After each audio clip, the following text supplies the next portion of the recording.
तीन तरह के स्टूडेंट एग्जाम के बाद आपको देखने को मिलेंगे और आप उन तीनों कैटेगरीज में से किसी कैटेगरी में लाई करते होंगे। अब एक स्ट्रगलर को क्या रोड मैप फॉलो करना चाहिए ताकि वो अगली बार एग्जाम को क्रैक कर दे, जो कट ऑफ क्वालिफाई नहीं कर पाया, 2 या 3 बार से प्रिपरेशन कर रहा है। सबसे बड़ी बात उसके लिए होती है कि डिसाइड करना कि मैं एग्जाम दोबारा दूंगा। सबसे बड़ा फैक्टर होता है, बहुत सारे लोग सोचते हैं कि मैं एग्जाम को छोड़ दूंगा। फोकस करिएगा, मेहनत के साथ पढ़ेंगे तो आपका एग्जाम जरूर निकल जाएगा। टारगेटेड स्टडी करनी होगी, आपको ये पता होना चाहिए कि आपकी मिस्टेक्स क्या है एंड देन आपको क्या क्या टॉपिक पढ़ने हैं, क्या टॉपिक आपको नहीं पढ़ने हैं। क्या आपको लैग फील हो रहा है प्रिपरेशन में, किस वजह से आपका एग्जाम अच्छा नहीं हो पाया, नर्वसनेस थी या फिर कंटेंट की कमी थी या फिर क्वेश्चन प्रैक्टिस की कमी थी, ये कमी आपको जरूर पता होनी चाहिए। स्वागत है आपका विज्ञान वृक्ष ऑनलाइन प्लेटफॉर्म के ऊपर। CSIR फरवरी 2025 का एग्जाम हो चुका है और जो भी स्टूडेंट उस एग्जाम के अंदर बैठे थे उनको काफ़ी सारे कन्फ्यूजन्स होंगे, एग्जाम क्लियर होगा नहीं होगा। इन्हीं कन्फ्यूजन्स को दूर करने के लिए मैं आपको इस वीडियो में एक्यूरेट कट ऑफ भी बताने वाला हूं कि क्या एक्यूरेट कट ऑफ रहेगी। और जो भी नंबर ऑफ स्टूडेंट वहां पर बैठे थे, मैंने टोटल नंबर ऑफ स्टूडेंट को 3 कैटेगरीज में डिवाइड किया है। 3 तरह के स्टूडेंट एग्जाम के बाद आपको देखने को मिलेंगे और आप उन तीनों कैटेगरीज में से किसी एक कैटेगरी में लाई करते होंगे। सबसे पहली कैटेगरी जो यहां पर डिफाइन करी गई है, वो डिफाइन करी गई द अचीवर्स। दूसरी कैटेगरी डिफाइन करी गई द स्ट्रगलर्स। तीसरी कैटेगरी डिफाइन करी गई है द एक्सप्लोरर्स।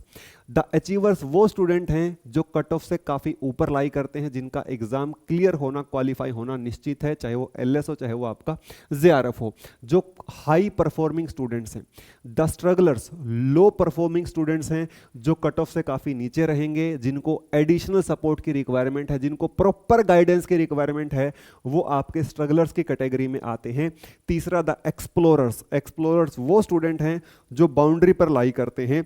अब उनका एग्जाम क्लियर हो भी सकता है और नहीं भी हो सकता है। अब मैं कैसे पता करूं कि मैं एक्सप्लोरर हूं या फिर मैं स्ट्रगलर हूं या फिर मैं अचीवर हूं? उसके लिए मैं आपको बताता हूं एग्जैक्ट कट ऑफ। बिल्कुल अगर आप उस रेंज में लाई कर रहे हो तो आप खुद को बिल्कुल क्लियरिटी से डिफाइन कर सकते हो कि आप इन तीनों में से किस कैटेगरी में लाई करते हो। देखिए यहां पर मैंने आपको एग्जैक्ट कट ऑफ बताने की कोशिश करी है। जैसा कि अगर मैं CSR फरवरी 2025 में अनरिजर्व कैटेगरी में JRF की बात करूं, 114 +-3 जो भी इस रेंज में लाई कर रहा है उसका JRF हो जाएगा। उसके बाद EWS की कैटेगरी में 97 +-1.5, 98 +-1.5, SC 74 +-1, ST 63 +-1, ये आपकी JRF की मैंने यहां पर रेंज दी है। लगभग कट ऑफ आपको इसी रेंज के अंदर देखने को मिलेगी। उसके साथ साथ अगर मैं LS की बात करूं तो LS की जो कट ऑफ है 103 +-2.5, 87 +-1.5 EWS, OBC 88 +-1.5, SC 66 +-1 हो जाएगा, 56.5 एंड देन आपका 0.5 ± में होगा। और फिजिकल वीकर सेक्शन की JRF की कट ऑफ 50 के ऊपर ही रहने वाली है, जैसा कि ऑलवेज रहती है। अब स्ट्रगलर्स वो स्टूडेंट हैं जो इसकी लोअर रेंज से भी नीचे लाई करते हैं। जैसे कौन? जैसे 114 में से 3 कम कर दोगे तो 111, 110। जिनको JRF करना था और जिनके नंबर 110 से कम रह गए, मैं उनको स्ट्रगलर्स की कैटेगरी में डालूंगा। उसी तरीके से 103 में से अगर आप 2.5 नंबर कम कर दोगे, जिनके नंबर 100 से कम जा रहे हैं, जनरल कैटेगरी का अगर वो स्टूडेंट है तो वो स्ट्रगलर की रेंज में लाई करता है।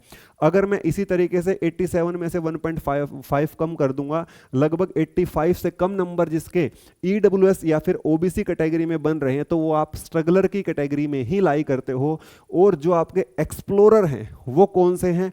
एक्सप्लोरर वो स्टूडेंट हैं 114 +-3, मतलब 111 से 118 के बीच के जो रेंज के स्टूडेंट हैं वो आपके एक्सप्लोरर की कैटेगरी में आते हैं। वो सब आपके बाउंड्री लाइन के ऊपर आते हैं।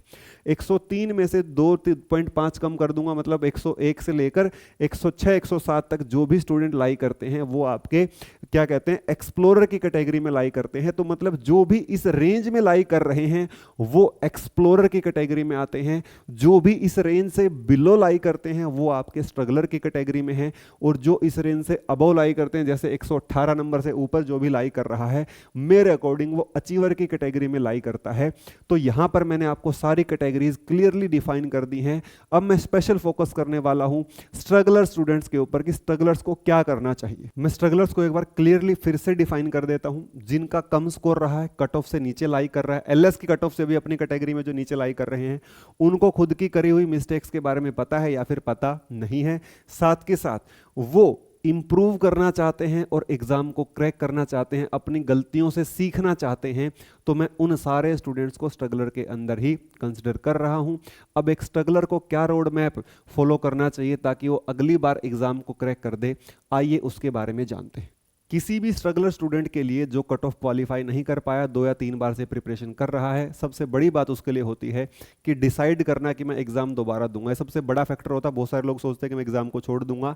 मैं आपको सजेस्ट करूंगा, आप मास्टर्स कर चुके हो एंड देन आपने 1-1.5 साल इस एग्जाम को दिया है, केमिस्ट्री को आपने इतना समय दिया है, तो अभी मैं आपको यह सलाह बिल्कुल भी नहीं दूंगा कि आप इसको छोड़कर कहीं और चले जाइएगा। फोकस करिएगा, मेहनत के साथ पढ़ेंगे तो आपका एग्जाम जरूर निकल जाएगा। तो सबसे पहली बड़ी बात होती है डिसीजन कि आपको एग्जाम दोबारा से देना है। उसके बाद चाहिए आपको फोकस्ड प्रिपरेशन। फोकस्ड प्रिपरेशन मतलब कि आपको कुछ टाइम के लिए अपने सोशल मीडिया जो आप यूज करते हो उनको थोड़ा सा अवॉइड करना होगा, क्योंकि जून वाले एग्जाम में बहुत ज्यादा समय नहीं बचा है। मे बी जून या जुलाई में आपका एग्जाम हो जाएगा। इसके ऊपर मैं सेपरेट वीडियो भी बनाऊंगा कि जुलाई में एग्जाम होगा कि जून में एग्जाम होगा। देन आपको टारगेटेड स्टडी करनी होगी। आपको यह पता होना चाहिए कि आपकी मिस्टेक्स क्या हैं एंड देन आपको क्या क्या टॉपिक पढ़ने हैं, क्या टॉपिक आपको नहीं पढ़ने हैं। अगर आप हमारा सुपर 100 बैच ज्वाइन करते हो या फिर रिकॉर्डेड कोई बैच भी ज्वाइन करते हो तो भी हम आपको ये जो सुविधा ये प्रोवाइड करते हैं कि आपको कौन से टॉपिक पढ़ के जाने हैं एग्जाम के अंदर। साथ के साथ नेक्स्ट आपका स्टेप क्या होगा, अगर आपने कोचिंग क्लासेस ज्वाइन नहीं करी है तो मैं आपको सजेस्ट करूंगा कि आपको कोई ना कोई कोचिंग क्लास जरूर ज्वाइन कर लेनी चाहिए। अगर हमारा पसंद आता है तो हमारा, कहीं और से अगर आपको अच्छा लगता है तो वो भी आप ज्वाइन कर सकते हो, क्योंकि इससे आपका टाइम सेव होता है। जो काम आप शायद 1.5 या 2 साल में करोगे, मैं ये नहीं बोल रहा कि कोचिंग के बिना एग्जाम नहीं होगा, बिल्कुल एग्जाम हो जाएगा, लेकिन उसमें आपको 1.5 साल 2 साल 2.5 साल लग जाएंगे। जो लोग बिना कोचिंग एग्जाम क्लियर करते हैं, कहीं ना कहीं उन्होंने पहले जैम के दौरान या फिर बहुत पहले कोचिंग ली हुई होती है, तो उसका बेनिफिट उनको मिल जाता है और वो रेगुलर स्टडी करते रहते हैं आईआईटीज में होते हुए भी, तो ये डिफरेंस थोड़ा सा रहता है और ये इस चीज का उनको बेनिफिट मिल जाता है। तो मैं आपको सजेस्ट करूंगा आपको कोचिंग क्लासेस ज्वाइन कर लेनी चाहिए। नेक्स्ट, आपको अपनी गलतियों को जानना चाहिए। जो गलतियां आपने एग्जाम में करी थी, प्रिपरेशन के दौरान जो गलतियां आपने करी, क्या आपको लैग फील हो रहा है प्रिपरेशन में, किस वजह से आपका एग्जाम अच्छा नहीं हो पाया, नर्वसनेस थी या फिर कंटेंट की कमी थी या फिर क्वेश्चन प्रैक्टिस की कमी थी, ये कमी आपको जरूर पता होनी चाहिए। और इस कमी को बताने के लिए आप डिस्क्रिप्शन में दिए गए गूगल फॉर्म को फिल कर सकते हैं, जिसमें जो भी दिक्कत आपको एग्जाम के दौरान फेस हुई है वो आप उस फॉर्म के अंदर लिख सकते हो। हम आपकी उस प्रॉब्लम का, उस गलती को सही करने की कोशिश करेंगे, उसमें आपको हेल्प करेंगे कि आप किस तरीके से अपनी गलतियों को इंप्रूव कर सकते हो, किस तरीके से आप एग्जाम को क्रैक कर सकते हो बहुत आसानी से। अब कोचिंग के साथ साथ सेल्फ स्टडी भी बहुत मैटर करती है। कोचिंग क्लासेस हो गए, आपने लाइव क्लास ज्वाइन कर ली है, 2-3 घंटे की क्लास, 4 घंटे की क्लास हो गई है, देन आपको उसी दिन उस लेक्चर को दोबारा से पढ़ना है। Self study is the most important factor. उसके बाद आपका क्वेश्चन प्रैक्टिस। अब क्वेश्चन प्रैक्टिस कैसे करनी है, बहुत बार बहुत सारे बच्चे यही गलती करते हैं, वो वेट करते हैं कि कब मैं चैप्टर पूरा करूंगा देन मैं क्वेश्चन प्रैक्टिस करूंगा। ऐसी छोटी छोटी गलतियां आपका एग्जाम क्लियर नहीं होने देती, क्योंकि जब आप एक चैप्टर कंप्लीट करके क्वेश्चन प्रैक्टिस करते हो, असाइनमेंट सोल्व करते हो, तो असाइनमेंट बहुत बल्क में हो जाती है। फॉर एग्जांपल, अगर आपने थर्मोडायनेमिक्स को पूरा पढ़ा है, देन आप उसकी असाइनमेंट सोल्व करने वाले हो, देन पूरा पढ़ने के बाद असाइनमेंट में कम से कम भी हम आपको 15 से 20 असाइनमेंट प्रोवाइड करते हैं। हर असाइनमेंट में 20 क्वेश्चन होते हैं, तो लगभग 300 क्वेश्चन एक साथ हो गए।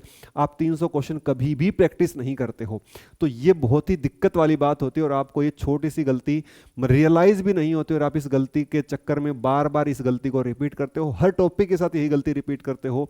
तो ये आपको बिल्कुल भी रिपीट नहीं करनी है। किस तरीके से क्वेश्चन प्रैक्टिस करनी है ये भी हम आपको हमारे सुपर 100 बैचेस के अंदर बताते हैं। उसके बाद जब आप ये सारी चीजें कर लोगे, एट द एंड आपको यूनिट टेस्ट देते रहना साथ के साथ, एंड देन जब हम आपको रिवीजन करवाएंगे तो आपको हमारी रिवीजन क्लासेस को सीरियसली फॉलो करना है। किसी और कोचिंग की रिवीजन क्लासेस भी फॉलो कर सकते हो, जो भी आपको अच्छी लग रही है वो भी फॉलो कर सकते हो। उसके बाद आपको एग्जाम में बैठना है, देन आपको एग्जाम को क्या कर देना है, क्रैक कर देना है। तो स्ट्रगलर इस स्ट्रेटेजी को फॉलो कर सकते हैं। अब प्रिपरेशन के दौरान आपको क्या दिक्कत आ रही है, क्या प्रॉब्लम आ रही है, एग्जाम जब आपने दिया वहां पर आपको क्या दिक्कत आई, आपने क्या क्या गलतियां करी, गलतियों को किस तरीके से इंप्रूव कर सकते हो, या फिर मेडिकल बैकग्राउंड के स्टूडेंट हो, फिजिकल पढ़ने में दिक्कत आ रही है, मेडिकल बैकग्राउंड का स्टूडेंट हूं और कौन कौन से फिजिकल के टॉपिक अच्छे से करके जा सकता हूं, क्वांटम कहां तक पढ़ सकता हूं, अगर मैं नॉन मेडिकल का स्टूडेंट हूं तो ऑर्गेनिक के कौन से चैप्टर ऐसे करके जा सकता हूं जहां से मेरे को एग्जाम के अंदर 100% क्वेश्चन देखने को मिलेगा। ये सारी बातें हम आपको बता सकते हैं। उसके लिए आपको गूगल फॉर्म फिल करना होगा, आपकी जो प्रॉब्लम है वो आपको शेयर करनी होगी, जिसका लिंक लिंक इस वीडियो के डिस्क्रिप्शन में दिया गया है।